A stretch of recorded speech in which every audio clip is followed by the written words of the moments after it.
Калі мы кажам пра змены законаў, акурат сёння літоўскі сейм зарэгістраваў папраўкі ў закон аб абмежаванні ў сувязі з ваеннай агрэсіяй супраць Украіны. І там была пазначана, што ануляваць від на жыхарства могуць беларусам, якія часцей раз на месяц выязджаюць з Літвы ў Беларусь. Як гэта паўплывае на бізнэсоўцаў, якія, магчыма, не перавезлі яшчэ свае сем'і з Беларусі, ці наўпрост гэта закране людзей? Гэта, конечно, можа стаць праблемай.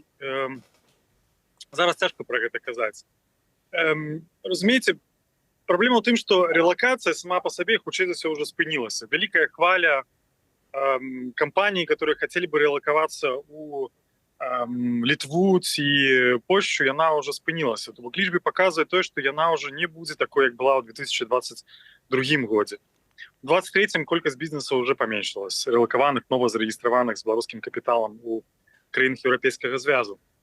Адпаведна, малаверагодна, што гэта закране стане, скажем, нейкім бар'ерам для наступнай рэлакацыі, бо яна ўжо і так спыняецца фактычна.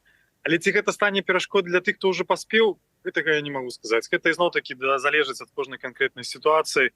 Магчыма так, магчыма не, але зноў-такі мы павінны разумець, што мы павінны быць правовым поле, і, на жаль, нам проста прыйдзецца прыняць гэтыя новыя умовы, а яны яшчэ хутчэй будуць пагаршацца.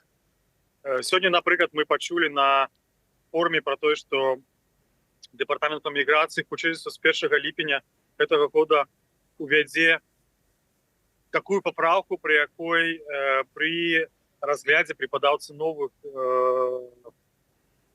справаў па працягненню дазволу на жыхарства альбо выдачы новых, хутчэй за ўсё трэба будзе выехаць з краіны, калі яна ўжо скончылася. То бок прымусова яны будуць вымушаныя, скажем так, экспартаваць нас на некаторы час. На жаль, мы таксама будзем спрабаваць змагацца з гэтым, мы будзем спрабаваць выказваць сваю думку. Я не ўпэўнены, што